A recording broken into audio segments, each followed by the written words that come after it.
Good morning, students.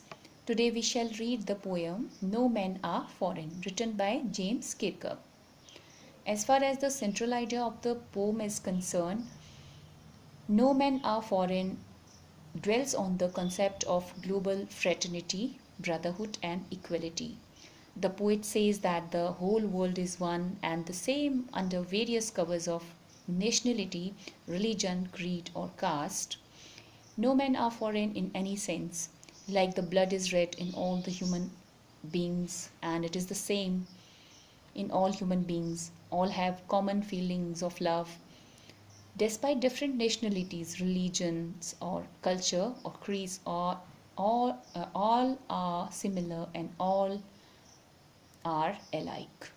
This global feeling should enable us to unite with all. Hatred for others is an abuse to humanity and humanism.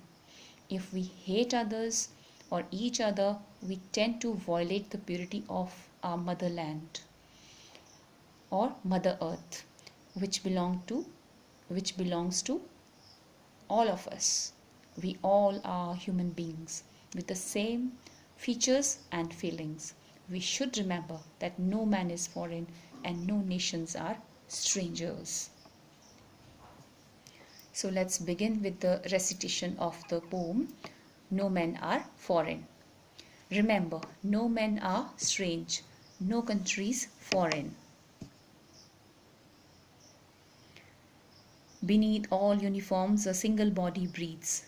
Like ours, the land our brothers walk upon is earth like this in which we shall lie. See the meaning of difficult words. Beneath means under or below. Okay. Strange means unknown, unfamiliar, that is not known to us. Now, the meaning of this stanza. So, in the very first line, the poet says that no men are strange and no country is foreign. So, he is attempting to remove the borders of the demarcation from the Mother Earth, which have been erected to separate different countries from each other. Then only no country will be foreign. Okay, we will feel every country as our own land when there will be no borders. Everyone will be free to move around from one place to another, from one country to another. The poet wants to say that the entire earth is one and all the people who live on this earth belong to one race, that is human race. Then the poet says that inside the uniforms or dresses, attire worn by different soldiers of different countries, the human being is the same. God has made all of us in a similar way. All breathe in the same way. Then he says that all the soldiers are our brothers. We all walk upon the same Mother Earth, and upon our death shall lie in the grave in the same earth. So, no country is foreign. Okay. Now, the stanza 2. They too, aware of sun and air and water, are fed by peaceful harvest, by war's long winter starved. Their hands are ours, and in their lines we read a labor not different from our own. Okay. Now the meaning of this paragraph. They, see the word they in the beginning of the second stanza refers to those people who belong to other countries. Okay, we call them foreigners and discriminate them and fight with them or against them also. The poet says that nature has given all the bounties to all the people also, just like he has given to us. Everyone gets sunlight, air, and water in equal measures. Okay, which means that God doesn't differentiate or make difference uh, between people from different countries. We all do farming during the time of peace when war is not there. We live a relaxed life and eat things given to us by nature. Then the poet says that the way we starve during wars, and winter time is the same for those belonging to other countries. So here in this line you can see the poet is comparing the war with winter time. Understand? You can see by war long winter starve. So here war has been compared to winter. The same for those belonging to other countries. I mean, it happens in all the countries. Even they don't get food at that time. When they don't get food during wars or during winters, people don't get any food. So the poet wants to say that foreigners who belong to another countries and we both are the same. And then the poet says that even their hands are same as ours. Okay, we have two hands, they have also two hands, we have 5 fingers, they have also 5 fingers in a hand, they work very hard just like we do. So poet is giving all these examples to convey to the readers or to us that there is no difference in us, okay, and the people belonging to another country. Now let's proceed to the stanza third. Remember, they have eyes like ours that wake or sleep, and strength that can be won by love. In every land is common life that all can recognize and understand. So here in this stanza, the poet asks us, all the readers, to remember something. He says that we should keep in mind that the people of another country, whom we think or whom we consider to be our enemies, have been bestowed by God and with similar appearance like us, means we are the same. God bestowed all the things equally to all of us. Okay, God has given us eyes, God has given eyes to them. Okay, and eyes open when we awake and close when we are asleep. So we both have eyes. Similarly, he has given them strength which we can win through love. Then he says that in every country, in every land, there is one common thing, that is life. Life means all the things that are living, and if we can recognize them and if we can understand their feelings, emotions, and realize that they are like us, then there will be no more fights, no more wars among us or among the people of the different countries. Okay.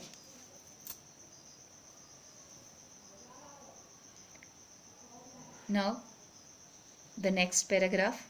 Let us remember, whenever we are told to hate our brothers, it is ourselves that we shall dispose, betray, condemn. Remember, we who take arms against each other. Disposes means deprive, dislodge. Okay. So here in this stanza, poet says that we should remember that whenever someone tells us to hate each other or to hate a person from another country, to think him as our enemy or take him as our enemy, and whenever we think someone to be our enemy, then we deprive ourselves. Okay, we cheat ourselves and we condemn ourselves. The poet says that we should stay away from such negativity. Okay, we should not consider anyone to be our enemy. We should consider them as our friends. Okay, as no men are foreign. So during a war, both the parties must bear the loss, and that is why the poet says that war is not in our favor. Okay, it is always against us. He says that whenever we pick up any weapon against someone, we should remember one thing, that no men are foreign, all are the equal, all are the same. Now the last stanza, It is the human earth that we defy. Our hells of fire and dust outrage the innocence of air that is everywhere our own. Remember, no men are foreign and no countries strange. See the meaning of difficult words. Defile means make dirty, pollute, or impure. Understand? Then outrage the innocence of means violate the purity of something.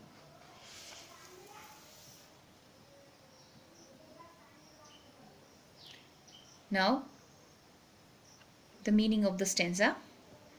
The poet says that we all the people of the world should keep one thing in mind, that whenever we pick up weapons against any other person, we make the or any other person means whom we consider our enemy, then we make the earth dirty, because weapons kill people and their bodies which fall on the earth, or make it dirty. Or in other words, we can say that we pollute the earth by taking arms against each other. When we kill each other, it pollutes our mother earth. So it pains our mother earth. Whenever war happens, it leads to a lot of loss, bloodshed, fire and death. And these dead bodies or deaths accumulate on the earth and make it impure, and it disheartens our mother earth also. The fire of our which of war, the fire of war which erupts, the smoke, okay, which comes out, the dust which fills the air. So all that is very dirty, that it pollutes and outrages the purity of the air. It makes the air impure. With all these things, the poet wants to give us a message that we should not indulge in war. Okay, wars are kept away. Finally, he ends the poem by writing the first line in reverse and saying that remember, no men are foreign and no countries strange. So, all the people should be behaved as friends, not enemies. Now, let's see the literary devices used in the poem. And in this, we'll take rhyme scheme used in the poem. So if we talk about the rhyme scheme of the poem, the entire poem is written in free verse or in blank verse. The poem is in blank verse. There is no rhyme scheme in the poem. Okay. And as far as the literary devices are concerned, they are used as follows. See the alliteration. What is an alliteration? This is the repetition of a consonant sound in two or more closely placed words. Okay. The examples of alliteration in the poem are stanza 1. See the stanza 1. Body breathes. You can see it clearly. Second line, body breathes. See the last two words of second line. Body breathes. B sound is repeated. Then see the stanza 2. Wars, winter. Stanza 2. Wars, winter. So here V sound is repeated. Then another poetic device or figure of speech used in the poem is metaphor. You can see the line, uniform refers to the military of different countries. Stanza 1. So here uniforms are compared to military of different countries. Okay. So this comparison called metaphor. Then war's time is compared to the winter season. So this is the good example of metaphor. See the line, war time is compared to the winter season. Actually it's a simile, not metaphor. So war time is compared to the winter season. You can see the line,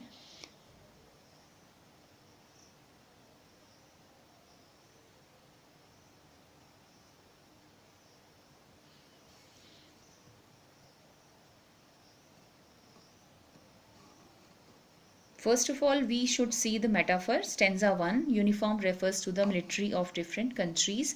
And then stanza 2, war time is compared to the winter season.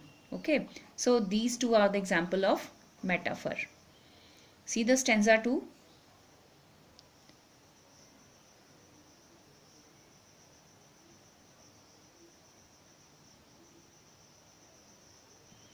Next is simile. Next poetic device is used is simile. And what is simile? Simile is a poetic device which compares two dissimilar things by using as or like, so, as.